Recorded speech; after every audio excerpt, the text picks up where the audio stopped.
Good morning, everyone. I'm super excited to be here, but I'm also a little bit nervous because I'm a newbie to hot springs. So even though I've been in Asia since 1993, I've really only started working with hot springs in the last couple of years as I'm doing a lot more work in China. So Ingo, Josephine, etc., feel free to chip in and add things if you feel there's additional things to cover. Firstly, very, very little available information in Asia, and so I think you'll all be familiar with the research that was published. In fact, I think probably everyone in here were the contributors to it, by Global Wellness Institute. And so as you can see there, Asia Pacific is by far is the largest region in terms of numbers of establishments and revenue. But when you boil that down a little bit, it's mainly China and Japan are the market leaders there. 51% of the market are just those two countries combined. You'll also see Taiwan comes in there. It's very much, actually, as we started to look into it, Taiwan is an interesting fusion between the Japanese and the Chinese hot spring cultures. Okay, so they are not the only three countries, though, in Asia. These are the countries that are known to have hot spring resources that are used for resorts and hospitality. However, as I said, very little data is available. That is out there tends to be incomplete, inconsistent, incomparable between markets. So really what I'm going to focus on today is the Japan a little on Japan, mainly China, because most of these other countries are following the Chinese models in the way that they do it. Yes, so hopefully there'll be something interesting in here for you. Okay, since the Global Wellness Institute, am I speaking too fast? It's great. Okay, good, because I know we've got time limit. So since the GWI report, the latest information from Japan, there's 3,088 hot spring districts, basically 128 million guests per year, very much domestic focus, largely domestic focus there. In terms of the type of the business or the nature of the business, over time it has developed. Please don't ask me what year these eras are. I forgot to put it on there. I'll come back to that. But started off very much about rejuvenation in the prehistoric era, then became more Buddhist around the temples and having a lot more spiritual influence. Then recreation, medical was added. So it started off as natural onsen for relaxation. Then people were realising the health benefits, and over time it's become more and more medical in terms of looking for specific complaints.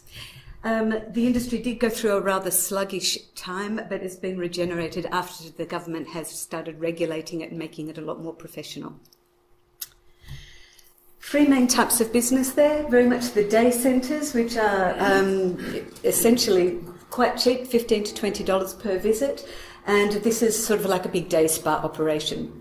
The public onsen, public baths, only $3 to $5 per visit. Some of them are even free. So these are very much part of the daily lifestyle. And then the ryokan, the traditional lodges, are still very much, all three models very much tend to focus on the natural style of hot spring. I mentioned the government regulation. All hot springs in Japan have this official ID card where the information that's recorded includes the origin of the spring, the mineral composition, the curative effects that have been associated with that, the pH and therefore also different therapeutic benefits, the temperature at the head of the spring. Now apparently this affects the amount of active ions that are dissolved in the water. This is something new to me. Osmotic pressure about absorption and also contraindications and cautions. So this has made the industry a lot more formal, professional. People trust it a lot more. However, over time, the industry has been declining a little bit. If you can see between 1985 2010, the number of facilities and hotels are declining. The number of guests overall have been declining. And as the GWI report pointed out, it's the businesses that have started adding a lot more other than just the bathing that are continuing to sort of grow. So this was the Japanese model, and from Japan, a lot of the rest of the region was influenced, but the rest of Asia doesn't have the same level of resources that Japan does in terms of the number and quality of hot springs. So what's the rest of the market doing? Looking a little bit more at the China model. Now, this was from a small Chinese consulting firm that I don't even have an English name for. And again, the data's a little bit patchy, but they're saying there's more than 4,000 hot springs around China, 12 billion in revenues, and that the growth is there 20% per year. Now, the 20% per year is being driven by a proliferation of different business models that are coming out. So, whereas in Japan, things are very much still focused around the natural hot springs and the pure and the professional nature of the industry, China is getting into a lot more different types of business model where hot springs is just a small part of the offering. So, similar to Japan, China's also changed in the nature of the business over time. So originally in feudal China, it was very much royalty related. So it was very much the high class had access to the springs. Then in the more communist era, it was used by government officials and coal miners as sanatoriums. In late 1980s, 20s, it started to become more recreation oriented. Early 21st century, we see the addition of soft wellness such as spa. And most recently, entertainment has come in a big way, and this is the real new push. So looking at that, we've basically identified 10 different business models that are being done in Asia. And we'll just go one slide through each of these things. Firstly, the natural hot springs. Of course, this is the original with the free-flowing hot springs in their original landscape, whether it's seaside, forest, canyons, wetlands, etc. This is still popular, but it's not as popular in Chinese countries anyway as the entertainment ones that we'll come to. Basically, the leisure spring is what's taken over as the mass market. So those natural springs have added wellness elements as a way to differentiate. Now, from all of the Chinese-based cultures, the wellness element tends to be TCM, traditional Chinese medicine. But it's more in name only. Very few of these places actually have TCM doctors. And when you look at what they're bringing in that they're calling TCM, it's things like they'll serve Chinese tea that's got sort of some of the herbs in it. They'll have the herbal baths. They will have seasonal wellness buffets. So most of these places will serve food along with the hot springs. And each season of the year, they'll change the buffet according to Chinese medicine cycles. But there's very rarely TCM expertise on site. And in my view, these are not always done genuinely. For example, this is a hot spring pool with rose essential oil. So many of the pools, many of these places have like 50 or 100 different hot springs. This is the rose spring, this is the orange spring, this is the melon spring, this is the pineapple spring, all full of fake aromas and things like that. And so these things, I wouldn't go in any of these pools.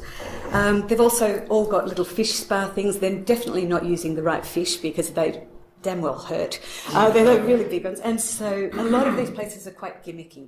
But this is the mass market for hot spring in China and Chinese-related countries.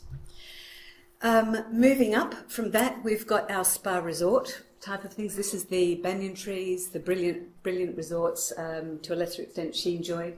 These are very much spa resorts using the natural hot spring, and these guys do tend to have some TCM offered with a practitioner.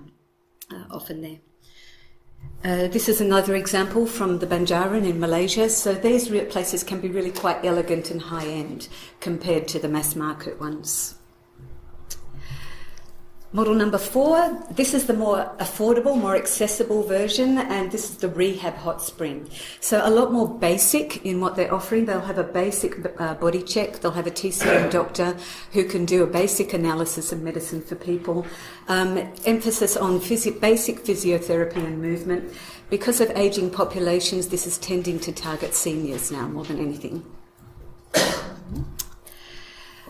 Coming back to the cities, the traditional saunas, which is a very popular part of daily life, particularly in the north where it's much colder, they're adding more hot spring related features that are again getting a little bit more entertainment in their nature.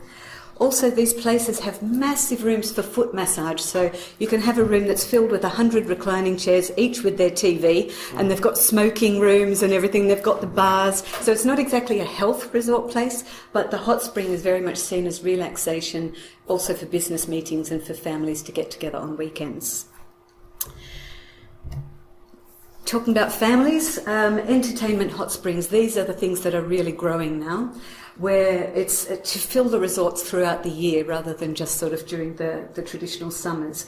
But very much, it's basically a water park using the hot spring resources, and they're getting more and more elaborate where they're now full-on theme parks. So the hot spring waters are being used, but the focus is really being lost on the wellness side, and it's really on the entertainment. Also helping fill the off-seasons, the hot spring resorts are adding big conference facilities, and so that they can fill up during the week, and then they'll have family there on weekend. And so many of the ones, particularly in China, you've got your banquet halls and your conferences that can take 500 to 1,000 people. I like this one better. This is another combining hot spring tourism with ecotourism and agriculture, particularly because a lot of these areas, the soil is mineral rich, and so they tend to have better tasting fruit and vegetables, and so they're starting to combine ecotourism with the hot spring tourism. This is particularly Taiwan too, is good for that. And then Type 9, real estate. This is where the hot spring resorts are adding real estate around as people want to start living a wellness lifestyle. So we're going to see a lot more growth in wellness communities. I think Ingo's doing a lot of work in this area as well. The real estate market in China in particular is really suffering, and wellness is being added as a differentiator, a way to sell their properties faster and for a premium. Of course, hot spring resources really add to that value, so this is a fast-growing area as well. And the last one, number 10, is not in a Chinese country at all. Surprise, surprise. It's spiritual, which China is a bit lacking in at the moment. There are some places around Asia, particularly India and Indian-related cultures, where the hot springs are still very much used as part of religious ritual and festivals at certain times of the year. So devotees will come and sort of like touch the water and cleanse with the water as part of that routine. So just wrapping that all together. Roughly, if we sort of try and plot them along from natural to fully constructed, entertainment-based to health-based, you can see that the industry in Asia is very much focused in this sort of highly constructed entertainment fun type of space. So, of course, we feel that the big opportunity is coming in these areas down here. It can be constructed or it could be the natural side, but really making sure that health is being done more European style, a lot more genuinely with good results. So, thank you. Thank you. That was...